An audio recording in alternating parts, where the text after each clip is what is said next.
Student बात करते हैं तीसरे न्यूमेरिकल की। तो तीसरे न्यूमेरिकल को समझने से पहले हम छोटा सा कंसेप्ट देखते हैं, तभी वो आपको तीसरा न्यूमेरिकल आएगा। और वो कंसेप्ट स्टूडेंट हम इधर ड्रा कर लेते हैं। इधर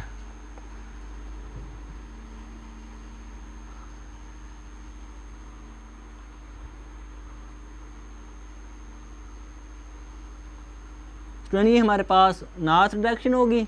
अक्सर तो हम वेक्टर को ऐसे लिखते हैं ना कि X axis negative X axis, Y axis negative Y axis, लेकिन स्टूडेंट वो कभी कभी घुमा के इस तरह भी क्वेश्चन आपसे पूछ लेगा डायरेक्शन के हिसाब से, क्योंकि वेक्टर तो है ही वो ना जिसके पास डायरेक्शन हो।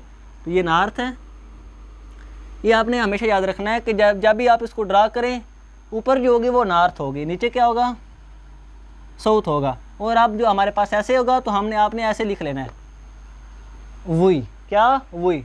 हम पहले क्या डब्ल्यू है वेस्ट है, और दूसरा हमारे पास क्या है ई है, इधर हमारे पास क्या होगा ईस्ट होगा। जब भी आपने वेक्टर को ड्रा करना हो इस फॉर्म में, तो ऊपर नॉर्थ नीचे साउथ, ऐसे वी ई होगा हमारे पास, वी वेस्ट और ईस्ट, ये आपने हमेशा याद रखना है। अब अगर कोई वेक्टर पहले क्वाड्रेंट में है ऐसे, और ये एंगल बना रहा है, तो उसको हम कहेंगे नॉर्थ ऑफ ईस्ट। और अगर कोई वेक्टर इस डायरेक्शन इस दूसरे क्वाड्रेंट में और ये वाई के साथ एंगल बना रहा है, तो इसको हम कहेंगे वेस्ट ऑफ नॉर्थ। और अगर कोई वेक्टर तीसरे क्वाड्रेंट में है और ये इस नेगेटिव एक्स एक्सिस के साथ एंगल बना रहा है, तो उसको हम कहेंगे साउथ ऑफ वेस्ट। और अगर कोई वेक्टर इस क्वाड्रेंट में है और ये इस के साथ एंगल बना रहा है वाई के साथ, तो इसको हम कहेंगे ईस्ट ऑफ साउथ। तो बात स्टूडेंट समझ लगी। सबसे पहले हमने इसको ड्रा करना है, ऐसे ड्रा कर लिया, ऊपर नॉर्थ नीचे साउथ, इधर वेस्ट और इधर हमारे पास क्या हो जाएगा ईस्ट। अब अगर कोई वेक्टर हमारे पास पहले क्वाड्रेंट में और ईस्ट के साथ वो क्या बना रहा है, एंगल बना रहा है, तो हमने उसको कैसे लिखेंगे, नॉर्थ ऑफ ईस्ट, हम उसको ऐसे पढ़ेंगे। अब याद रखने का कौन सा मेथड है कि जिसके साथ एंगल होगा वो हमेशा बाद में आएगा। इधर ईस्ट के साथ एंगल है तो ईस्ट बाद में है, इधर हमारे पास किसके साथ एंगल है, नॉर्थ के साथ, तो नॉर्थ क्या है बाद में है। इधर हमारे पास वेस्ट के साथ एंगल है तो वेस्ट क्या है हमारे पास बाद में आ गया। और इस क्वाड्रेंट में हमारे पास एंगल साउथ के साथ है तो साउथ हमारे पास क्या आ गया, बाद में आ गया। इस तरह हम इसको अब लिखेंगे। अब इस कंसेप्ट को हमने यूज़ करना है और हमने नेक्स्ट एमसीक्यूज को देखना है। समझ आ रही है, आ रहा है ना नज़र स्टूडेंट? हाँ आ रहा है। अब वो कहता है कि ड्रा करो।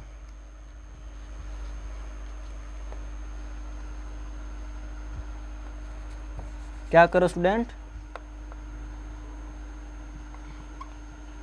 ड्रा द वेक्टर 3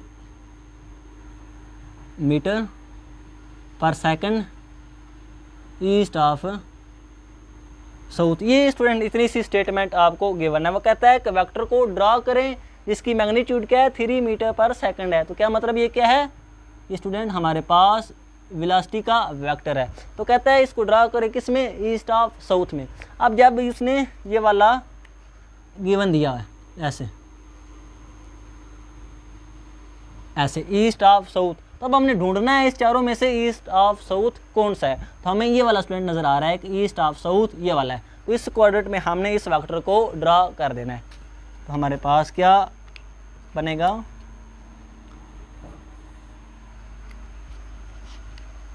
ऐसे क्वाड्रेंट बन गया ऐसे, और इसकी मैग्नीट्यूड कितनी है, 3 मीटर पर सेकंड है।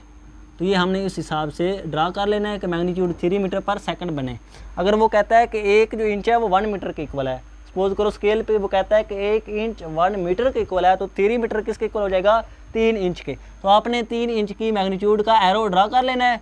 और वो एंगल किसके साथ कह रहा है, ईस्ट ऑफ साउथ, तो क्या मतलब साउथ के साथ उसका एंगल होगा। तो ये हमारे पास साउथ हो गया, तो ये क्या बन जाएगा, ईस्ट ऑफ साउथ। ये कौन सा वेक्टर है, वेलोसिटी वेक्टर है। तो स्टूडेंट ये थे इंपॉर्टेंट न्यूमेरिकल। ऐसे ही स्टूडेंट सिंपली न्यूमेरिकल नहीं है कि सिंपली हमारे पास ई कैट और एम कैट में वो सिंपली सौके न्यूमेरिकल देगा। ऐसे स्टूडेंट वो घुमा फिरा के देता है। आपके कंप्लीटली कंसेप्ट जब क्लियर होंगे ना, उसी वक्त आप ई कैट और एम कैट के फिजिक्स के पोर्शन को हल कर सकेंगे। स्टूडेंट सब ईजी होता है, हमारे पास मैथ भी ईजी होती है, इंग्लिश भी ईजी होती है, केमिस्ट्री भी ईजी होती है।